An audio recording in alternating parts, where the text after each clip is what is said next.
पेरियार ललई सिंह यादव एक सामाजिक न्याय कार्यकर्ता, लेखक और उत्तर भारत के पेरियार थे, जिन्होंने सामंतवादी व्यवस्था के विरुद्ध संघर्ष किया। उन्होंने पेरियार ई.वी. रामासामी की सच्ची रामायण का तमिल से हिंदी में अनुवाद किया, जिसके कारण उन पर प्रतिबंध लगा, लेकिन उन्होंने कानूनी लड़ाई जीतकर इसे हटवाया। उन्होंने शंबुक वध सहित कई नाटक लिखे और शोषितों पर राजनीतिक डकैती जैसी पुस्तकें भी लिखीं। 1967 में हिंदू धर्म त्याग कर बौद्ध धर्म अपनाने के बाद उन्होंने अपने नाम से यादव हटा लिया था। प्रारंभिक जीवन और शिक्षा। ललई सिंह यादव का जन्म 1 सितंबर 1911 को कानपुर देहात के कठारा गांव में एक कृषक परिवार में हुआ था। उन्होंने मिडिल तक की पढ़ाई की और पुलिसकर्मी के तौर पर सेवा की। सामाजिक और बौद्धिक कार्य पुलिस सेवा से मुक्त होने के बाद उन्होंने अपना जीवन बहुजन समाज की मुक्ति के लिए समर्पित कर दिया। उन्होंने दक्षिण भारत के सामाजिक आंदोलनों से उत्तर भारत के लोगों को जोड़ने के लिए काम किया। उन्होंने ब्राह्मणवादी व्यवस्था और जाति प्रथा के विरुद्ध संघर्ष किया, जिसके कारण 1967 में उन्होंने हिंदू धर्म का त्याग कर बौद्ध धर्म अपना लिया और अपने नाम से यादव शब्द हटा लिया। साहित्यिक कार्य। उन्होंने शंबुक वध, अंगुलीमाल, संत माया बलिदान, एकलव्य और नाग यज्ञ जैसे 5 नाटक लिखे। उन्होंने शोषितों पर धार्मिक डकैती, शोषितों पर राजनीतिक डकैती और सामाजिक विषमता कैसे समाप्त हो जैसी पुस्तकें भी लिखी। उन्होंने पेरियार की the key to understanding true Ramayan का हिंदी में अनुवाद सच्ची रामायण के नाम से किया। कानूनी और सामाजिक संघर्ष। सच्ची रामायण के प्रकाशन के बाद उत्तर प्रदेश सरकार ने धार्मिक भावनाएं भड़काने के आरोप में किताब को जब्त कर लिया। ललई सिंह ने इस प्रतिबंध को इलाहाबाद हाईकोर्ट में चुनौती दी और कानूनी लड़ाई जीतकर पुस्तक को प्रतिबंधित होने से बचाया। उपाधि।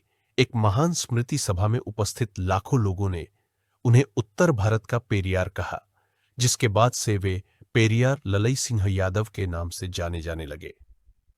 निधन। पेरियार ललई सिंह यादव का निधन 7 फरवरी 1993 को हुआ। नमस्कार दोस्तों, आज हम बात कर रहे हैं ललई सिंह यादव की, जिनका जन्म 1 सितंबर 1911 को हुआ था। वह एक सामाजिक कार्यकर्ता थे। उनका जन्म कानपुर देहात में हुआ था, कठारा गांव में हुआ था।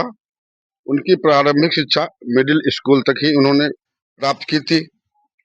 1933 में वो ग्वालियर के सशस्त्र पुलिस बल में सिपाही के रूप में भर्ती हो गए थे। उन्होंने कई से सामाजिक कार्य भी किए, कुरीतियों को भी उन्होंने दूर किया। उत्तर प्रदेश सरकार ने 1969 में इनके एक पुस्तक पर प्रतिबंध लगा दिया था, लेकिन ललई सिंह यादव ने इसे इलाहाबाद हाई कोर्ट में चुनौती दी और 1971 में इसकी जीत हासिल की, जिससे उसे रोक हटा ली गई। उन्होंने सामंतवादी ताकतों, जाति व्यवस्था और सामाजिक कुरीतियों के खिलाफ जोरदार तरीके से आवाज भी उठाई थी। उन्होंने 1967 में बौद्ध धर्म को अपनाया। इसी दौरान उन्होंने अपने नाम से जाति सूचक शब्द हटा दिया था। उन्होंने शोषित एवं राजनीतिक डकैती 1962 जैसी पुस्तकें भी लिखी थी। उन्होंने शंभुक वध और अंगुलीमाल जैसे नाटक भी लिखे। उनका निधन 7 फरवरी 1993 को हुआ था। समाजवादी आंदोलन और सामाजिक न्याय के क्षेत्र में उनके योगदान को याद किया जाता है और उनके निधन पर राजकीय सम्मान के साथ श्रद्धांजलि भी अर्पित की जाती है।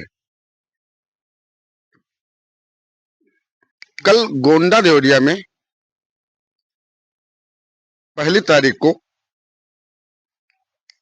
पेरियार ललई सिंह यादव की जयंती गोंडा देवरिया के ग्राम कोड़र में मनाई गई। जोरदार तरीके से उनको पुष्प सुमन अर्पित किए गए, जिसमें काफी संख्या लोग एकत्रित हुए। जिसमें कन्हई लाल यादव, नागेंद्र यादव, धर्मेंद्र यादव, ब्रजेश मौर्य, केशवराम मौर्य, इलियास अहमद, कल्याण सिंह मौर्य, काफी भारी संख्या में लोग उनकी जयंती पर उपस्थित रहे। देखते रहिए ग्रामीण आवाज शिव कुमार मौर्य के साथ। ग्रामीण आवाज को सब्सक्राइब करना ना भूले और जुड़े रहे गांव की ताजा और सच्ची खबरों के साथ।